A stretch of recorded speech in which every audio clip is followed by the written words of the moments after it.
And some of the big units coming into play for Scotland. Nathan Hines there. Simon Taylor's had a good few carries. Alistair Hogg.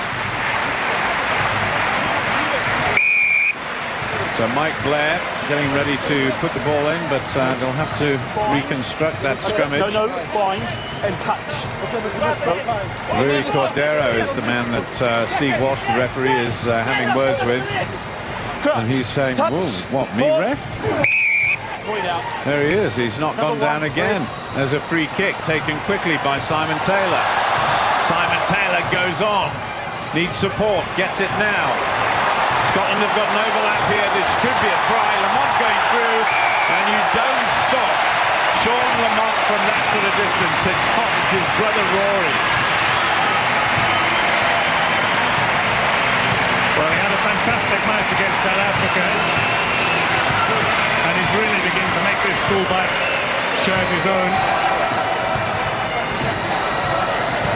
And that time it was, good opportunistic play. Simon Taylor taking the quick penalty, getting in behind the Portuguese defence, and then good quick ball. And Lamont taking the direct route one line, and really brushing aside two tacklers there. Well, he was double teamed, wasn't he? But the impetus, the momentum he had just took him through there. Over 100 kilos in body weight. And when you're moving that quickly, you're so difficult to put down. So it's a lead after 11 minutes. It's been a little while coming, but that was decisive. So Dan Parks, his 33rd cap today. And that was an excellent kick by Parks. That adds the extra 2 points.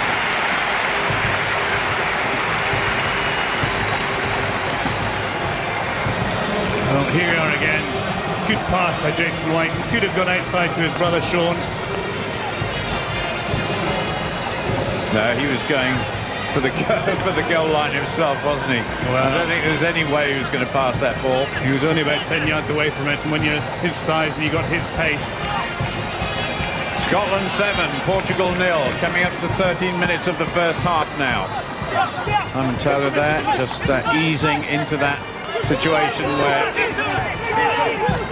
Scotland now stay on their feet, just get themselves reorganised, and this will take a huge amount of physical effort away from Portugal. Ball goes to ground now.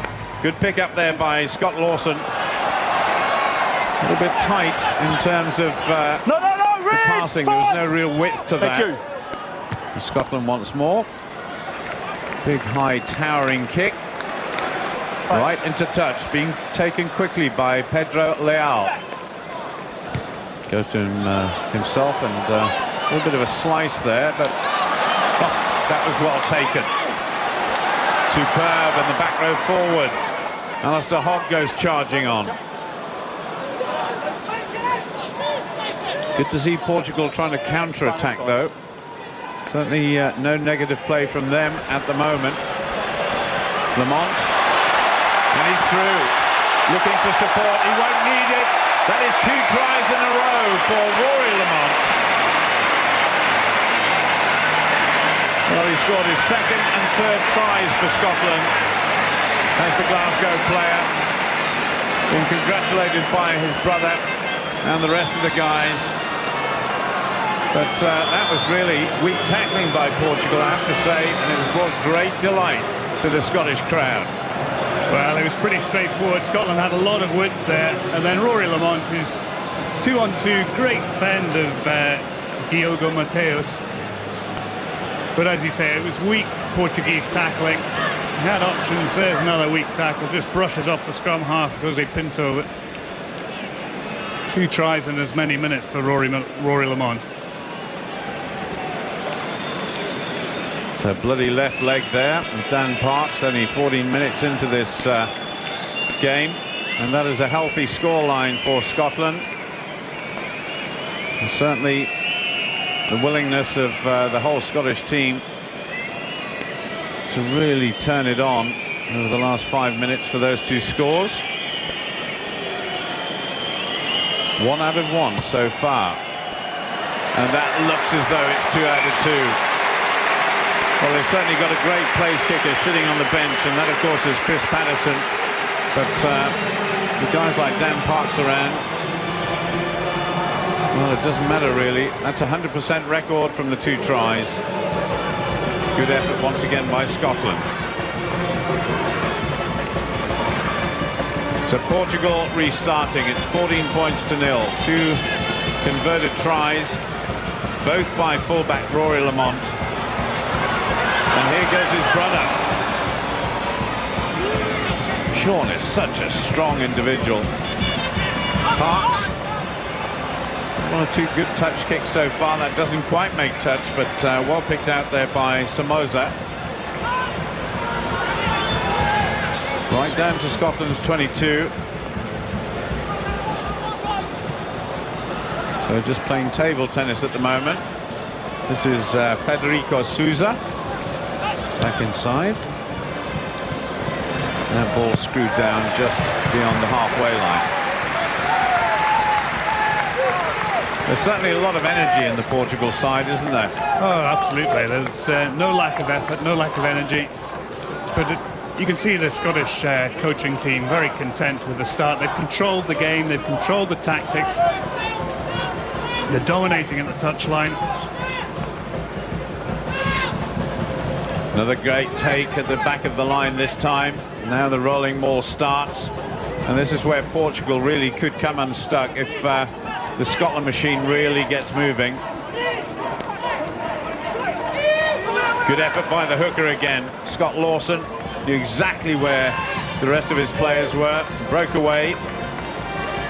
Scotland keeping it tight at the moment, just driving Portugal further and further back. Marcus de Rollo goes to ground quickly, and Scotland recycle it quickly.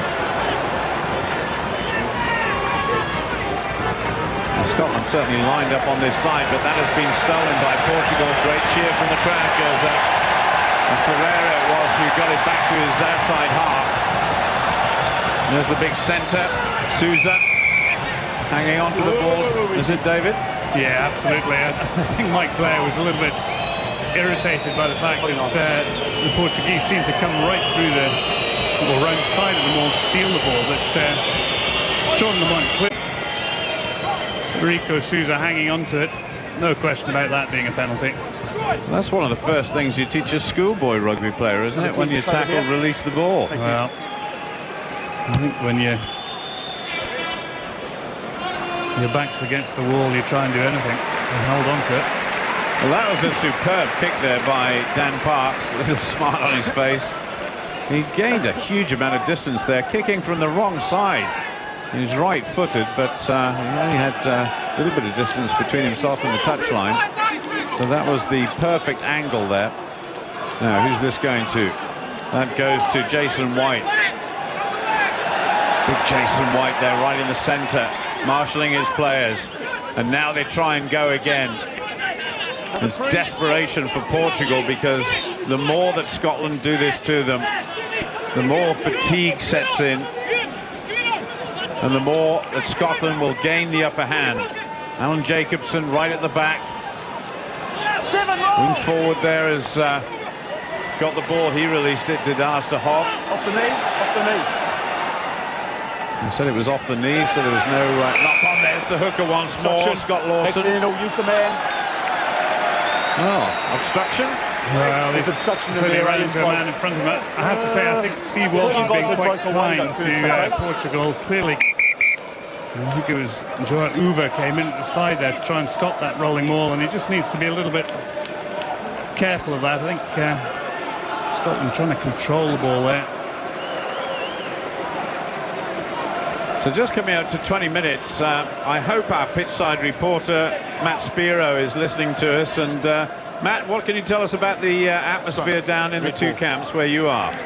Hi Paul, I certainly am listening to you. It's not easy, because I tell you, the atmosphere is absolutely electric here. We saw Frank Haddon sitting in his seat. He's in the stand, in the Pierre Foron stand, which is absolutely swamped with Portuguese. You mentioned before the links that the Scots have with Saint-Étienne, and there are plenty of Scots here, of course, but there are also a lot of Portuguese. There's a big Portuguese community in the Loire region, and they are in good voice so far, encouraged by a resilient start by Portugal. Well, they certainly are.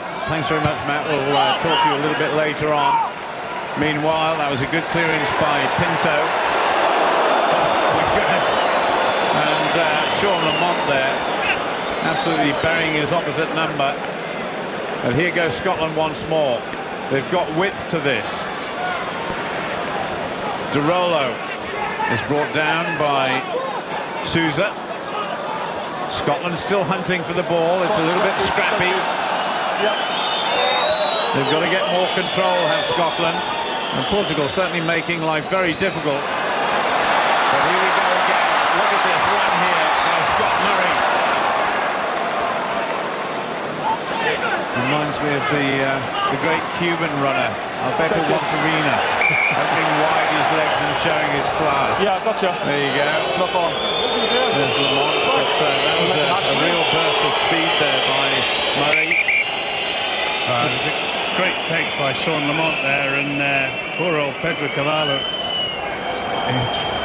It just came off second best there. Time off, But obviously. again, I think, you know, Portugal coming in the side, it is a little bit Seven red scrappy. came in with a bit of a swinging arm. Connected 7 with red, the he's blue talking fella on the about ground. Uber. It's Just swinging have you got a in number with for a me loose on arm. Reese? But, Okay. one of the Portuguese that's come We'll off go for the worst here. I penalty hope gag that's Okay. the spray and not steam coming off him. We're going back. Steve Walsh is perhaps going to have a chat with somebody. Number 7. Portuguese captain. Number 7. Yes. Swinging arm. And Got a Uber. blue player. We're going to go back for the penalty back there against you, okay? No foul play in the game, okay? Swinging arm. So a little bit of indiscipline there in the Portugal camp, and might be made to pay for that. And certainly within striking distance up their line. So penalty to Scotland. Now will Scotland go for touch, go for position? Did you spot what happened? Yes, there. I think he's probably a little bit frustrated that Simon Webster is holding onto his head there, but notwithstanding that, he shouldn't have swung his arm, picked up by the touch judge. Yeah, it was very easy to spot and to penalise. So, line out to Scotland. Scott Lawson, he's hit his target every time so far. Good throw once again. Scotland on the charge. The back row forwards being used so effectively there. Very tight, and it's a trouble. Oh, is it? No. Put the player out and took the player out. Well, Lamont once again going for a very, very early hat-trick. But penalty there. Well, I think Steve Walsh suggested that one of the Scotland players might have held one of the Portuguese players back, or maybe just a dummy run of that. Yeah, I think Jason White was the dummy runner. Well, that's very disappointing for Scotland supporters because it was a well-taken try. And, well, we're only 22 minutes into the game. That would have been one of the quickest hat-tricks of any World Cup that I've ever seen. So, Portugal to throw in. Let's see if Scotland attack it once more. Yes, they do. They're making life very, very difficult indeed for Portugal in the line-out. And they've got such good jumpers. Once again, Mike Blair trying to get that ball away quickly. Taken on, but left-handed. Blair swings it away to the midfield. Little pick up there, straight out to Lamont on the far side. Darts back in. Great strength being shown once again. Little kick over to this side. And is it going to be taken? Oh, that was brilliant. Absolutely brilliant by the hooker. Well, what about that?